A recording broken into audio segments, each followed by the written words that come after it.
хөрөнгө оруулалт нөхсний дараагаар Монголын талын хуваар олцоог 51-аас доошгүй түвшинд хүргэе гэж заасан байгаа байхгүй. Гэтэл яас энэ 3 залт үндсэндээ гурлаад төвчтэй болчихжээ л 51-ийн тухай залт хөрөнгө оруулалт нөхсний дараа гэсэн залт нь байхгүй. Хоёрдугаар бид хүчин төгөлдөр мөрдөгдөж байгаа хуулийн хүрээнд гэрээ байгуул гэсэн. Гэтэл гинтэй ашиг 68% татвар гол асуудал байж байгаа. Энэ асуудал бол хуулийн хүчин төгөлдөр байгаа шүү дээ. Зөвхөн хуулийг 11 оны 1 сарын 1-ээс хүчингүйл гэсэн байна. Энэ батлагдсан хууль учраас хүчин төгөлдөр хууль биш. Тэр утгаараа энэ гэрээний дотор бол 68% татвар төлөгдөхөөр орох ёстой. Тэр хийгдээг байна гэж.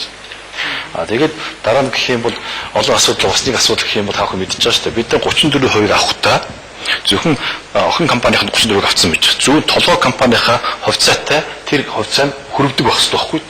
Өнөөдөр энэ компани чинь хувьцаа зах зээл дээр өсөөд 10 дахин өсөөд өнөөдөр энэ компани одоо хөрөнгөний үнэлгээнд 6 тэрбум гаруй доллар болсон байна.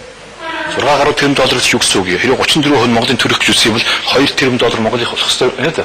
Гэтэл өнөөдөр тэр байхгүй.